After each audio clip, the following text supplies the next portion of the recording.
Welcome to JNI today. ముందుగా headlines చూద్దాం. ఏపీలో పెన్షన్ల దుమారం. పెన్షన్ల విషయంలో ప్రభుత్వం ప్రజల ప్రాణాలు తీస్తోందన్న చంద్రబాబు. పెన్షన్లపై రాజకీయాలు చేస్తున్నారని ఆగ్రహం.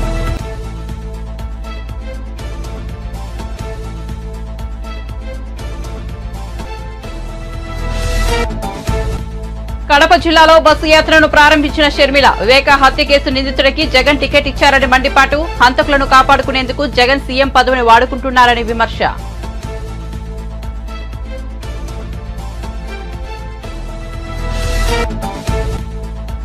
ఉమ్మడి కరీంనగర్ జిల్లాలో బీఆర్ఎస్ అధినేత కల్వకుంట్ల చంద్రశేఖరరావు పర్యటన. కరీంనగర్ రూరల్ జిల్లా ముగ్ధంపూర్లో వర్షాభావంతో ఎండిన పంటలను ఆయన పరిశీలించి పంట నష్టంపై ఆరా.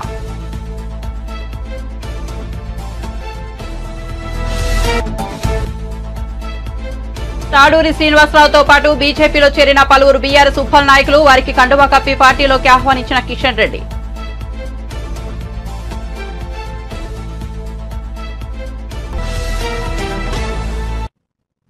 ఇక వివరాల్లోకి వెళ్తే టీడీపీ అధినేత చంద్రబాబు ప్రజాగలం యాత్రలో భాగంగా ఉభయ గోదావరి జిల్లాలో పర్యటిస్తున్నారు. ఈ సందర్భంగా ఆయన మాట్లాడుతూ మార్చి 30న పెన్షన్ల విషయంలో ఎన్నికల సంఘం స్పష్టమైన ఆదేశాలు ఇచ్చిందని, కానీ పెన్షన్ల విషయంలో ప్రభుత్వం ప్రజల ప్రాణాలు తీస్తోందని మండిపడ్డారు. పెన్షన్ల అంశంలో రాజకీయాలు చేస్తూ ప్రజలను తీవ్ర ఇబ్బందులకు గురి చేస్తోందని అన్నారు. వాలంటీర్లు రాజీనామా చేయాలని వైసీపీ నేతలు ఒత్తిడి చేస్తున్నారని ఆరోపించారు. వాలంటీర్లపై అక్రమ కేసులు పెట్టి జీవితాలు నాశనం చేస్తున్నారని మండిపడ్డారు. తండ్రి వైఎస్, బాబాయ్ వివేక చనిపోయినప్పుడు జగన్ రాజకీయ లబ్ధి పొందారని, ఇప్పుడు పెన్షన్ల విషయంలోనూ శవ రాజకీయాలు చేస్తూ లబ్ధి పొందాలని చూస్తున్నారని చంద్రబాబు విమర్శించారు. ఇంకొక ప్రభుత్వానికంటే మెరుగైన సేవలు అందించి తద్వారా పేరు తెచ్చుకుంటే తప్పు లేదు.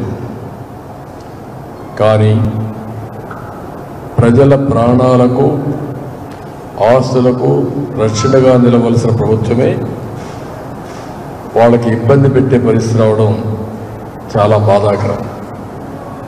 రాజకీయాలన్నింటివి మనం చేసే పన్ను వల్ల ఓట్లు పడాలి తప్ప ప్రజల్ని ఇబ్బంది పెట్టి తప్పుడు సమాచారం ఇచ్చి ఇవన్నీ చేయడం చాలా దారుణం, చాలా బాధాకరం.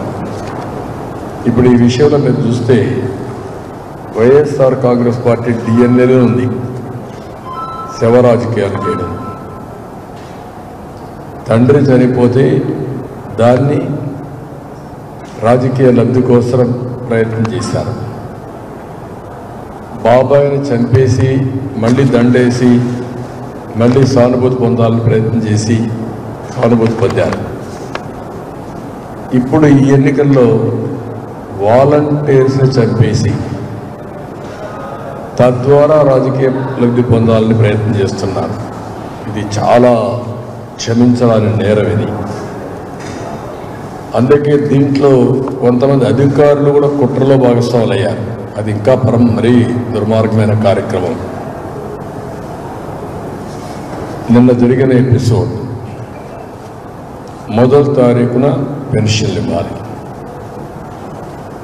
ఎందుకు మొదటి తారీఖు పెన్షన్లు ఇవ్వలేదు? మీరు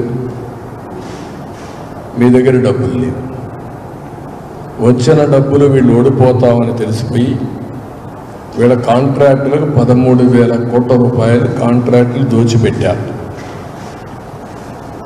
ఏప్రిల్ 1 మార్చి బడ్జెట్ ఎండ్ అవుతుంది. మార్చి బడ్జెట్ ఎండ్ అయినప్పుడు ముందే డబ్బులు డ్రా చేసుకోవాలి. ఫస్ట్ వచ్చినప్పుడు కొన్ని హాలిడేస్ కూడా వస్తూ ఉంటాయి. అలాంటప్పుడు అకౌంట్స్ కూడా క్లోజ్ చేయాల్సిన అవసరం ఉంటుంది. ఇలాంటి ఇబ్బందుల్ని ముందే గమనించి ముందే డబ్బులు డ్రా చేసి తద్వారా సకాలంలో వృద్ధులకు ఈ పెన్షన్స్కి అందరికీ పెన్షన్లు ఇస్తే సబబుగా ఉండేది. అట్లా కాకుండా టోటల్గా ఈ ఇష్యూని మెస్అప్ చేసి వీళ్ళ స్వార్థ ప్రయోజనాల కోసం 13,000 కోట్ల రూపాయలు డైవర్ట్ చేసి. ఎంబీసీ కార్పొరేషన్ మాజీ చైర్మన్ తాడూరి శ్రీనివాస్ బీఆర్ఎస్ పార్టీకి రాజీనామా చేసి బీజేపీలో చేరారు. ఆయనతో పాటు ఉప్పల్ నియోజకవర్గానికి చెందిన పలువురు నేతలు కమలం పార్టీ జెండాను కప్పుకున్నారు. వారికి కేంద్ర మంత్రి, బీజేపీ తెలంగాణ రాష్ట్ర అధ్యక్షుడు కిషన్ రెడ్డి కండువా కప్పి పార్టీలోకి ఆహ్వానించారు.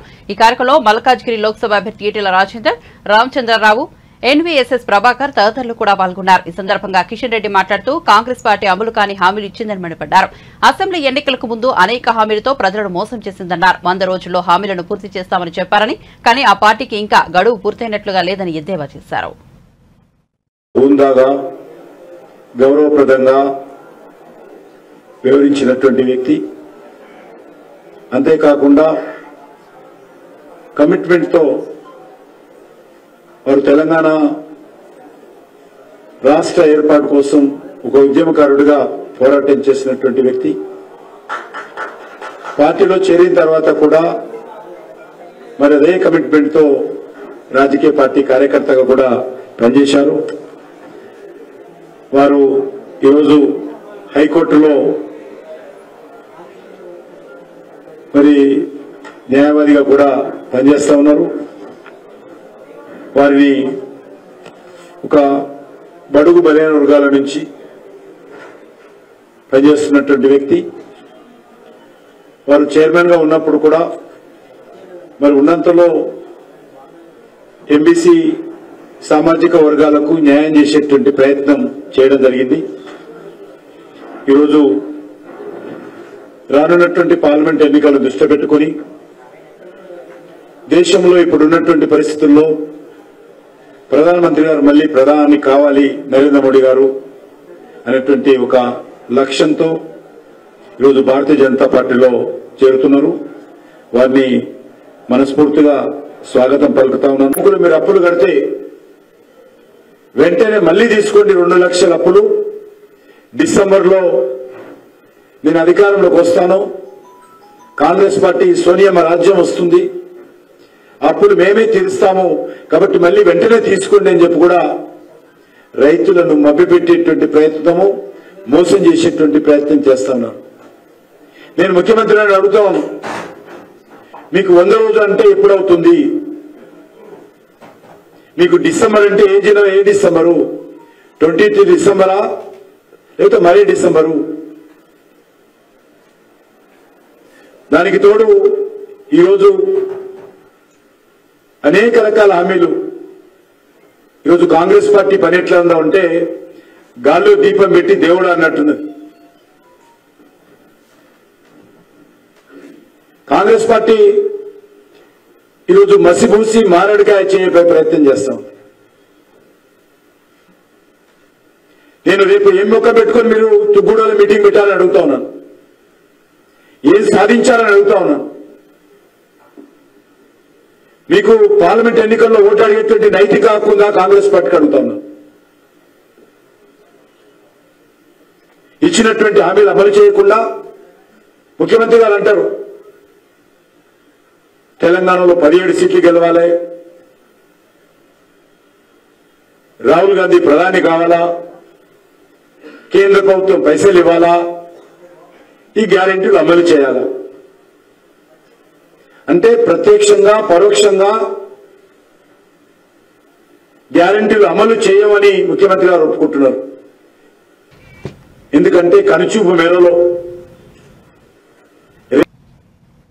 హంతకులు చట్టసభలకు వెళ్లకూడదని తాను కడప ఎంపీ అభ్యర్థిగా పోటీ చేస్తున్నట్లు వైఎస్ షర్మిల స్పష్టం చేశారు. వైఎస్ఆర్ జిల్లా కాశీనాయన్ మండలం ఆమగనంపల్లిలో బస్సు యాత్ర ప్రారంభించారు. ఈ సందర్భంగా మాట్లాడిన షర్మిల మాజీ మంత్రి వివేక హత్య కేసులో నిందితుడిగా ఉన్న వ్యక్తికే వైఎస్ఆర్సీపీ మళ్లీ టికెట్ ఇచ్చిందని ఆగ్రహం వ్యక్తం చేశారు. హంతకులను కాపాడుకునేందుకే సీఎం పదవిని జగన్ వాడుకుంటున్నారని విమర్శించారు. ముఖ్యమంత్రిగా ఉన్నారు, మరి జగన్మోహన్ రెడ్డి గారు ముఖ్యమంత్రి కాకముందు స్పెషల్ స్టేటస్ తీసుకొస్తానని చెప్పారు. వచ్చిందా స్పెషల్ స్టేటస్? ప్రత్యేక హోదా వచ్చినుంటే మన రాష్ట్రంలో నియోజకవర్గానికి కనీసం ఒక 100 కొత్త పరిశ్రమలు వచ్చేవి. అంటే ఎంత అభివృద్ధి జరిగి ఉండేది, ఎన్ని ఉద్యోగాలు వచ్చుండేవి, ఎంత బాగుపడేది మన రాష్ట్రం. స్పెషల్ స్టేటస్ ను తాకట్టు పెట్టాడు జగన్మోహన్ రెడ్డి గారు, బీజేపీ పార్టీ. స్పెషల్ స్టేటస్ ఈ రోజు లేదు, పోలవరం ప్రాజెక్టు లేదు, రాజధాని లేదు, కడప స్టీల్ ఫ్యాక్టరీ లేదు, కడపకి బెంగళూరుకి రైల్వే లైన్ రాజశేఖర రెడ్డి గారు ఉండుంటే ఎప్పుడో అయిపోయేది. ఇలా ఒక్కటంటే ఒక్కటికి కూడా అభివృద్ధికి నోచుకోలేదు మన రాష్ట్రం. ఇవన్నీ ఒక ఎత్తు అయితే ఈరోజు రాజశేఖర రెడ్డి బిడ్డ కడప పార్లమెంటుకు పోటీ చేయడానికి కారణం అదే జగన్మోహన్ రెడ్డి గారు. ఎవరైతే రాజశేఖర రెడ్డి గారి తమ్ముడు వివేకానంద రెడ్డి గారిని హత్య చేశారో మళ్ళీ ఆ హత్య చేసిన వాళ్ళకే జగన్మోహన్ రెడ్డి గారు మళ్ళీ ఎంపీ టికెట్ ఇచ్చారు. ఇది ఎంత మటుకు సబబు అని అడుగుతున్నాం. దోషులు వాళ్ళు అని సిబిఐ చెప్తుంది, సాక్ష్యాలు చెప్తున్నాయి, ఆధారాలున్నాయి. వాగ్మూలాలు ఉన్నాయి, ఇలాంటి అన్ని ఉన్నప్పటికీ కూడా ఈ రోజు వరకు కూడా హత్య చేసిన వాళ్ళకి ఇంకా శిక్ష పడలేదు అంటే జగన్మోహన్ రెడ్డి గారు అధికారాన్ని అడ్డు పెట్టుకుని వాళ్ళని కాపాడుతుండడమే కారణం. ఇదంతా ఒకటైతే ఈ రోజు కడప పార్లమెంట్ సీటు మళ్ళీ వాళ్ళకే ఇచ్చారు జగనన్న గారు అంటే ఇక అహంకారం కాకపోతే దీన్ని ఏమనుకోవాలి? అధికారం ఇచ్చింది ఎందుకు? అధికారం ఇచ్చింది జగనన్న గారికి స్పెషల్ స్టేటస్ తీసుకొస్తారు. ఓట్లేసింది ఎందుకు? పోలవరం ప్రాజెక్టు కట్టారు. ముఖ్యమంత్రిని చేసింది ఎందుకు? రాజధాని కట్టారు. కానీ అధికారాన్ని ఆ పదవిని ఈ రోజు జగనన్న గారు హంతకులను కాపాడడం కోసం వాడుతున్నారు అంటే ఇది దురదృష్టం కాకపోతే ఇంకా ఏమిటి? ఇది దుర్మార్గం కాకపోతే ఇక ఏమిటి? ఈ రోజు రాజశేఖర రెడ్డి బిడ్డను నేను ఈ అన్యాయాన్ని అడ్డుకోవడానికే ఈ రోజు రాజశేఖర రెడ్డి బిడ్డ కడప ఎంపీగా పోటీ చేస్తుంది కాంగ్రెస్ పార్టీ తరఫున. మళ్ళీ హంతకులు గెలవకూడదని, మళ్ళీ హంతకులకు చట్ట సభలకు వెళ్ళకూడదని రాజశేఖర రెడ్డి బిడ్డ ఈ నిర్ణయం తీసుకుంది. ఒకవైపు నేను రాజశేఖర రెడ్డి బిడ్డనున్నాను, ఇంకోవైపు రాజశేఖర రెడ్డి తమ్ముడు వివేకానంద రెడ్డిని హత్య చేసిన అవినాష్ రెడ్డి ఉన్నారు. ఎవరిని ఎంచుకుంటారో నిర్ణయం మీ చేతుల్లోనే ఉంది. ఇప్పుడు జగనన్న గారు ముఖ్యమంత్రిగా ఉన్నారు. మరి జగన్మోహన్ రెడ్డి గారు ముఖ్యమంత్రి కాకముందు స్పెషల్ స్టేటస్ తీసుకో తొలి తెలుగు టీవీ న్యూస్ రీడర్ శాంతి స్వరూప్ కన్నుమూశారు. హైదరాబాద్ లోని యశోద ఆసుపత్రిలో ఆయన తుదిశ్వాస విడిచారు. 2 రోజుల క్రితం ఆయన గుండెపోటుకు గురయ్యారు. వెంటనే కుటుంబ సభ్యులు ఆయన ఆసుపత్రికి తరలించారు. ఆసుపత్రిలో చికిత్స పొందుతూ ఆయన కన్నుమూశారు. 1983 నవంబర్ 14న దూరదర్శన్ ఛానల్లో ఆయన వార్తలు చదవడం ప్రారంభించారు. టెలిప్రాంప్టర్ లేకుండా కేవలం పేపర్ చూసి 10 ఏళ్ల పాటు ఆయన వార్తలు చదివారు. న్యూస్ రీడర్ గా తెలుగు ప్రజల మనసులో చెరగని ముద్ర వేశారు. 2011లో పదవి విరమణ పొందారు. రిటైర్ అయ్యేంత వరకు ఆయన వార్తలు చదువుతూనే ఉన్నారు. లైఫ్ టైం అచీవ్మెంట్ అవార్డును కూడా ఆయన అందుకున్నారు. శాంతి స్వరూప్ మృతి పట్ల రాజకీయ ప్రముఖులు, జర్నలిస్టులు సంతాపం వ్యక్తం చేస్తున్నారు. శాంతి స్వరూప్ భార్య రోజారాణి కూడా టీవీ యాంకర్ గా పనిచేశారు. కొంతకాలం క్రితమే ఆమె కూడా కన్నుమూశారు. వీరికి 2 కుమారులు ఉన్నారు.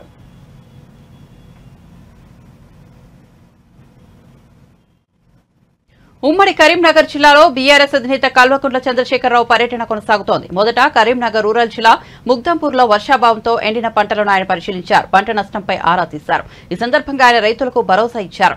అనంతరం రాజన్న సిరిసిల్ల జిల్లా బోయినపల్లిలో పర్యటించారు. గులాబీ దళపతికి రైతులు ఎండిపోయిన వరి వైరుని చూపిస్తూ గోరును విడమర్చుకున్నారు. ఈ సందర్భంగా కేసీఆర్ అన్నదాతలకు అండగా ఉంటామని భరోసా ఇచ్చారు. ఎన్నికల తర్వాత మేడిగడ్డకు 10,000 మంది రైతులతో కలిసి ముట్టడికి వెళ్దామని పిలుపునిచ్చారు. పంటలకు నీళ్లు రాకుండా ఎలా ఆపుతారో చూద్దామని, పోరాటానికి రైతులంతా సిద్ధంగా ఉండాలన్నారు. అనంతరం షాబాష్పల్లి వద్ద మానేరు జలాశయాన్ని ఆయన పరిశీలించారు.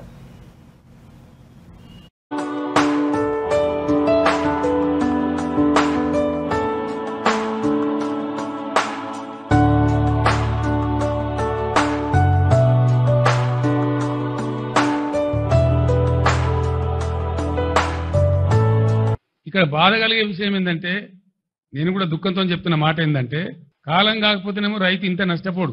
కాలం కాలేదని దేవుణ్ణో ధర్మాన్నో తిట్టుకుంటాడు, పంట వేయడు.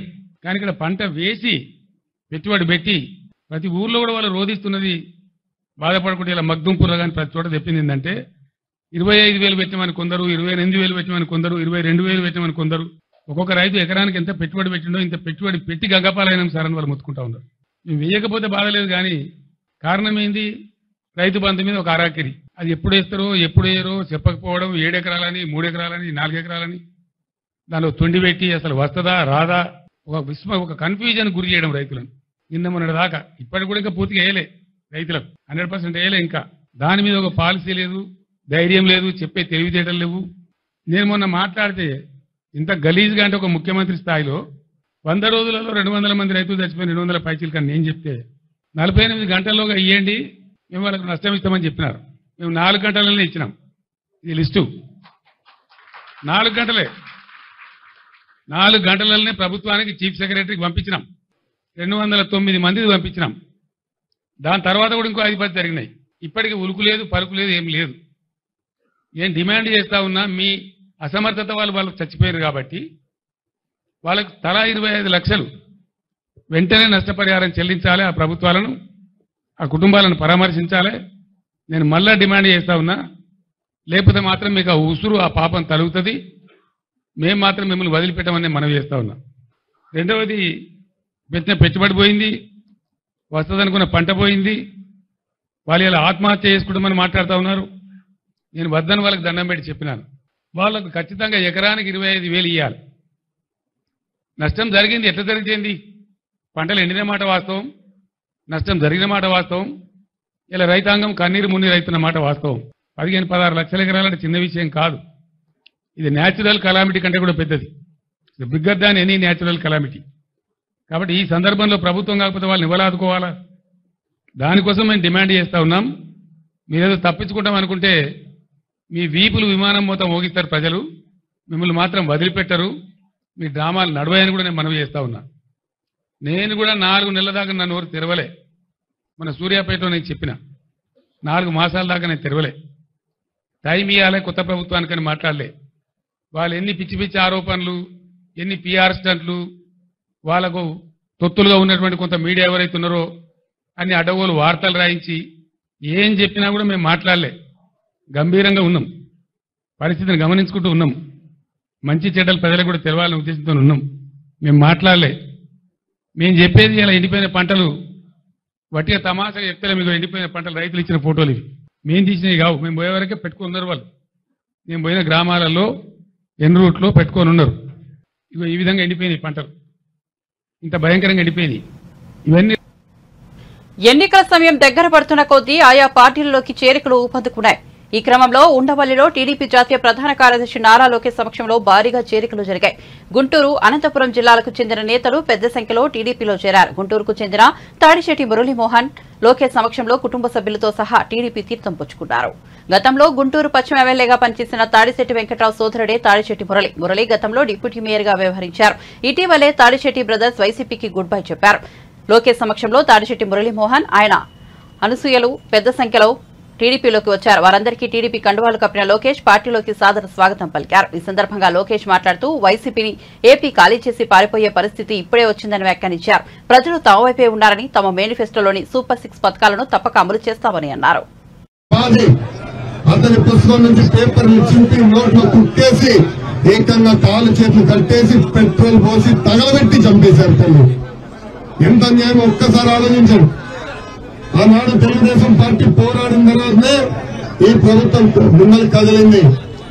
కానీ ఆ రోజు కూడా నవ్వుతా చెక్కిస్తాం జరిగింది. అందుకే నేను పాదయాత్రలో హామీ ఇచ్చా, ఎస్సీ ఎస్టీ అట్రాసిటీస్ యాక్ట్ ద్వారా బీసీలకు ఒక ప్రత్యేక రక్షణ చట్టం తీసుకొచ్చే బాధ్యత తెలుగుదేశం జనసేన ప్రభుత్వం తీసుకొస్తుంది. ఇది తరతరాలుగా మన బీసీ సోదరులకు ఉన్న కోరిక. ఎవరిని అసభ్యంగా మాట్లాడినా, ఇబ్బంది పెట్టినా ఏకంగా మనమే వాళ్ళపైన కేసులు పెట్టే రోజులు 2 నెలల్లో వస్తాయని మా బీసీ సోదరులకి ఈ సభాముఖంగా నేను హామీ ఇస్తున్నా. మనందరూ ఒక్కసారి ఆలోచించాలి. ఈ రోజు మనం గౌరవం కోసం బతుకుతున్నాం. మనం చూసాం ఈ ప్రభుత్వం సలహాదారులని, వీళ్ళని వాళ్ళని పదవులు ఇచ్చారని చంకలు గుర్తుకుంటున్నారు. కానీ తిరుమలకి ముఖ్యమంత్రి వెళ్తే ఆయన పక్కన కూర్చునేది ఆయన సొంత సామాజిక వర్గానికి చెందిన వ్యక్తులు. ఒక ఉప ముఖ్యమంత్రి ఉన్న దళిత నాయకుడు, అదే విధంగా మంత్రులు ఉన్న బీసీ నాయకులందరూ వెనకాల నుంచిన పరిస్థితి ప్రజలందరూ ఒక్కసారి దయచేసి గమనించాలా. ఈ ప్రభుత్వానికి బీసీలంటే చిన్న చూపు, అందుకే ఎక్కడ గౌరవం లేదు. ఇక్కడ కుర్రోళ్ళు అడుగుతున్నా, ఊర్లో ఒక్క లోనలో వచ్చిందా?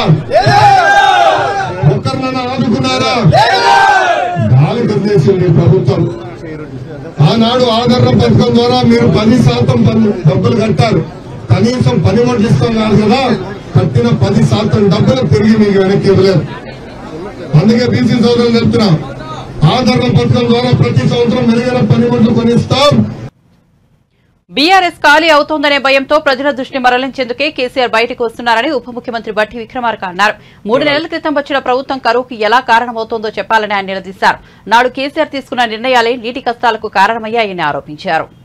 భారీ ప్రజానికం, తెలంగాణకు సంబంధించినటువంటి కాంగ్రెస్ నాయకత్వం, శ్రేణులు, అభిమానులు అందరూ కూడా కదం తొక్కుతూ అఖిల భారత కాంగ్రెస్ కమిటీ మేనిఫెస్టో రిలీజ్ కార్యక్రమాన్ని తుక్కుగూడలో రేపుతా ఉంది. ఇది ఈ దేశానికి దిశానిర్దేశం చేసేంత స్థాయిలో భారీ బహిరంగ సభ జరగబోతుంది. కాంగ్రెస్ అంటేనే ప్రజలంటేనే కాంగ్రెస్. ఈ దేశ ప్రజాస్వామ్యాన్ని, ప్రజల సంక్షేమాన్ని నిలబెట్టే దిశలో కాంగ్రెస్ పార్టీకి సంబంధించిన మేనిఫెస్టో రేపు ఉండబోతాం. ఈ దేశ ఆర్థిక వనరుల్ని, సహజ వనరులన్నింటినీ కూడా ప్రజలకే చెందాలి, దేశానికే చెందాలి అనేటట్టుగా కాంగ్రెస్ పార్టీకి సంబంధించిన నిర్ణయాలు ఉంటాయని రేపు సభలో తెలుసు. ఈ కరువు తీసుకొని వచ్చిందే కేసీఆర్. వానాకాలంలో పడ్డ నీటిని జాగ్రత్తగా ఒడిసిపట్టుకొని ప్రాజెక్టులో నిలబెట్టుకొని ఆ నీటిని ప్రణాళికాబద్ధంగా వాడుకొని ఉంటే ఈరోజు కరువు వచ్చేది కాదు, ఇబ్బంది ఉండేది కాదు. మేము వచ్చింది వానాకాలం అయిపోయిన తర్వాత చలికాలంలో వచ్చాము అధికారంలో. మేము వచ్చిన తర్వాత వర్షాలు అంటే వానాకాలం రాలేదు, లేకపోతే పడ్డ నీళ్ళని వృధా చేయలేదు. వృధా చేసింది నువ్వు. పడ్డ నీళ్ళని ప్రజలకు అందించకుండా ఉండే విధంగా అత్యంత పాలన లేకుండా గాలికి వదిలేసినటువంటి మీ విధానం వల్లనే ఈరోజు రాష్ట్రంలో కరువు, నీటి ఎద్దటి ఏర్పడింది. ఇది ప్రజలందరికీ తెలుసు. దాన్ని కప్పిపుచ్చుకోవడం కోసం, లేకపోతే టీఆర్ఎస్ పార్టీలో ఉన్న నాయకత్వం అంతా ఖాళీ చేసి వెళ్ళిపోతూ ఉంటే దాన్ని కప్పిపుచ్చుకోవటం కోసం, లేకపోతే ప్రజల్లో మనసుని, మార్గాన్ని మళ్లించడం కోసం చేసే ప్రయత్నం చేస్తున్నాడు. కానీ వారు ఎన్ని చేసినా చేయగలిగేది ఏమి లేదు. ఎందుకంటే మేము వచ్చింది డిసెంబర్లో. డిసెంబర్ కంటే ముందు ఋతుపవనాలు వస్తుంది, జూన్, జూలై మాసాలు. అప్పుడున్నది అధికారంలో వాళ్ళే. వాళ్ళు ఉన్న సమయంలో కృష్ణానదిలో నీళ్లు సరిగా మానిటర్ చేసినా, గోదావరి నీళ్ళని సరిగా మానిటర్ చేసినా ఈ పరిస్థితి ఉండేది కాదు. 100 రోజుల్లో మేము జాగ్రత్తగా కాపాడుకుంటూ వచ్చాం కాబట్టి కరెంటు కష్టాలు లేకుండా ఈరోజు రాష్ట్రానికి కరెంటు ఇవ్వగలుగుతాం.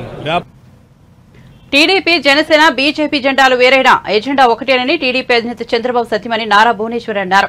రాష్ట్రంలో ప్రజాపాలన అందించాలంటే ఎన్డీఏ కూటమికి ఓటేయాలని పిలుపునిచ్చారు. నిజం గెలవాలి కార్యక్రమంలో భాగంగా నంద్యాలలో శుక్రవారం ఆమె పర్యటించారు.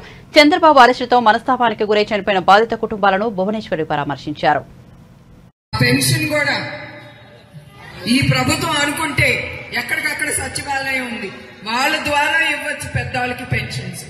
అది ఇవ్వకుండా ప్రతిదీ వాళ్ళు ఆపేసి ప్రతిదీ చంద్రబాబు నాయుడు గారు అడ్డం పడుతున్నారని చెప్తున్నారు. అది వీళ్ళు చేసే ప్రచారం వీళ్ళు చేస్తున్నారు. అందుకే మీరందరూ చాలా జాగ్రత్తగా ఓటెయ్యాలి. మనందరం ముందుకెళ్దాం, మనం వెనక్కి తిరిగేది లేదు. మన సైకిల్ తొక్కుంటా ముందుకెళ్లి ఎదురొచ్చేవాడిని తొక్కుని వెళ్ళి వెనక తిరగకుండా మనం ముందుకెళ్లి మన తెలుగుదేశం జెండా పైకి పుచ్చుకుని ముందుకే వెళ్దాం. ప్రజల ప్రభుత్వం వస్తుంది. అదే నేను కోరుతున్నాను మీ అందరి దగ్గర నుంచి. ఇప్పుడు మీకు తెలుసు, కొన్ని వర్గాల్లో, కొన్ని డిస్ట్రిక్ట్ లో టీడీపీ, జనసేన, బీజేపీ కూటమి అనేది ఉంది. మీరు తప్పకుండా అది కూడా గుర్తుంచుకుని వాళ్ళకు కూడా ఓటేయాలి. జెండాలు 3 అవ్వచ్చు, 3 రకాలు అవ్వచ్చు, కానీ ఎజెండా అంతా ఒకటే మంది. ఏమని? ప్రజల ప్రభుత్వం రావాలి. అది మనం కోరుకోవాలి. అదే నేను మీ అందరి దగ్గర నుంచి కోరుకునేది కూడా. ఇప్పుడు మీరందరూ, మీ అందరికీ తెలుసు, మనందరం కురుక్షేత్రం యుద్ధం ఎదుర్కోబోతున్నాం ఇంకొక 40 రోజులు. అవునా కాదా? చెప్పండి. దానికి ఆయుధం ఏంటి? మీ ఓటు. అది మర్చిపోబాకండి. ఇంట్లో కూర్చుని ఎవరో వస్తారు, తీసుకెళ్తారు, అదంతా లేదు. మీరే ముందుకు రావాలి. ఇంకా మీతో పాటు 10 మందిని, 100 మందిని వేసుకుని ముందుకెళ్లి ఓటు వేయించాలి. అదే నేను కోరుకుంటున్నాను. ఎస్పెషల్లీ యువకులు, మీ భవిష్యత్తు గురించి మీరు ఆలోచించాలి. ఉద్యోగాలు లేదు, ఏమీ లేవు, వచ్చే వాళ్ళకి కూడా అన్ని ఆపేస్తున్నారు. అందుకే మీరు ముందుకెళ్ళి అందరినీ తీసుకెళ్లి మీరు ఓటేయాలి.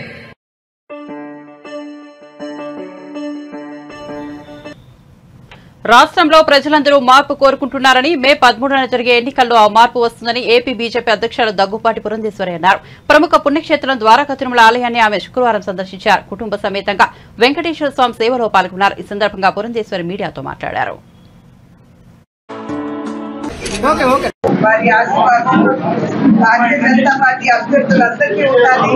అదేవిధంగా కూటమి ఎన్డీఏ కూటమి ఏదైతే ఉందో కూటమి అభ్యర్థులకు అందరికీ ఉండాలి అని చెప్పి నేను భగవంతుని ప్రార్థిస్తున్నాను. అండ్ రాష్ట్రంలో ఉన్నటువంటి పరిస్థితుల దృష్ట్యా ఖచ్చితంగా ప్రజలందరూ కూడా మార్పును ఆకాంక్షిస్తున్నారు. ఆ మార్పు మే 13వ తారీఖున జరిగేటువంటి ఎన్నికల్లో ఆ మార్పు వస్తుంది అని చెప్పి మేమందరం కూడా గట్టిగా విశ్వసిస్తున్నాము. ప్రజలందరూ కూడా రాష్ట్రంలో ఉన్నటువంటి పరిస్థితిని గమనిస్తూ ఈ కూటమి ఏదైతే నిలబడిందో ఎన్డీఏ కూటమి ఇటు రాష్ట్ర అభివృద్ధిని ఆకాంక్షించిన అటు దేశాభివృద్ధిని ఆకాంక్షించిన ఖచ్చితంగా ఎన్డీఏ కూటమి అభ్యర్థులందరికీ కూడా ప్రజలందరూ ఓటు వేసి గెలిపించాలని చెప్పి అభ్యర్థిస్తున్నాను. అదేవిధంగా ఎండోమెంట్స్ కి సంబంధించినటువంటి సిబ్బంది ఎవరైతే ఉన్నారు వారందరినీ కూడా ఎలక్షన్ విధిలోకి వాడుకోవాలి అని చెప్పి ప్రభుత్వం భావిస్తుంది. అయితే ఇప్పుడు మనందరికీ తెలుసు ఉత్తరాయణ వచ్చింది. ఉత్తరాయణ సందర్భంలో పండుగలు ఎక్కువగా ఉంటాయి. మరి వీరందరినీ తీసుకెళ్లి ఎలక్షన్ డ్యూటీలో పెట్టినట్లయితే కనుక భక్తులు చాలా ఇబ్బంది పడేటువంటి అవకాశం ఉంటుంది. కనుక ఎలక్షన్ కమిషన్ కూడా దీన్ని దృష్టిలో తీసుకుని ఎవరైతే ఎండోమెంట్ సిబ్బంది ఉన్నారో వారిని ఎలక్షన్ విధులకి వాడకుండా ఊళ్ళో భక్తులు ఎవరైతే వస్తారో వారికి అన్ని సదుపాయాలు సమకూర్చడానికి వారి సేవలు గుళ్లలో వినియోగించుకోవాలని చెప్పి అభ్యర్థిస్తున్నారు. అంబేద్కర్ కోనసీమ జిల్లా కోనసీమ తిరుమల వాడపల్లి వెంకటేశ్వర స్వామి ఆలయంలో 5 రోజుల పాటు శ్రీ స్వామివారి ఆధ్యానోత్సవాలు జరుగుతాయి. ఇందులో భాగంగా ఈ రోజు స్వామివారి అమ్మవార్ల వసంత మండపంలో భక్తులకు అష్టోత్తర పూజలు జరిపారు అర్చక స్వాములు. ఆధ్యాత్మిక ఉత్సవాల్లో భాగంగా కేరళ వాయిద్యాలు భక్తులను అలరించాయి. కోనసీమ తిరుమలగా పేరుతున్న వెంకటేశ్వర స్వామి ఆలయానికి భక్తులు పోటెత్తారు. భక్తులకు ఎలాంటి ఇబ్బందులు కలగకుండా ఆలయ సిబ్బంది ప్రత్యేక ఏర్పాట్లు చేశారు.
బులెటిన్ ముగించే ముందు హెడ్లైన్స్ మరోసారి చూద్దాం. ఏపీలో పెన్షన్ల దుమారం. పెన్షన్ల విషయంలో ప్రభుత్వం ప్రజల ప్రాణాలు తీస్తోందన్న చంద్రబాబు. పెన్షన్లపై రాజకీయాలు చేస్తున్నారని ఆగ్రహం.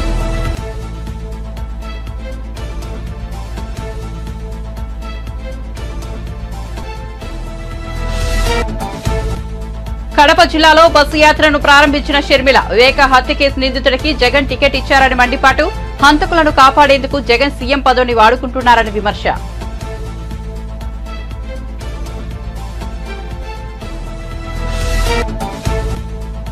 ఉమ్మడి కరీంనగర్ జిల్లాలో బీఆర్ఎస్ అధినేత కల్వకుంట్ల చంద్రశేఖరరావు పర్యటన. కరీంనగర్ రూరల్ జిల్లా ముగ్ధంపూర్లో వర్షాభావంతో ఎండిన పంటలను పరిశీలించి పంట నష్టంపై ఆరా.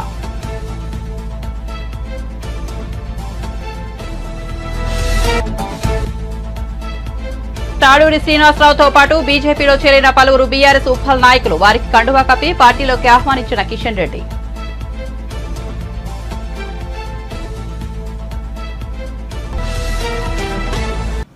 మరిన్ని అప్డేట్స్ కోసం చూస్తూనే ఉండండి జేఎన్ఏ టుడే.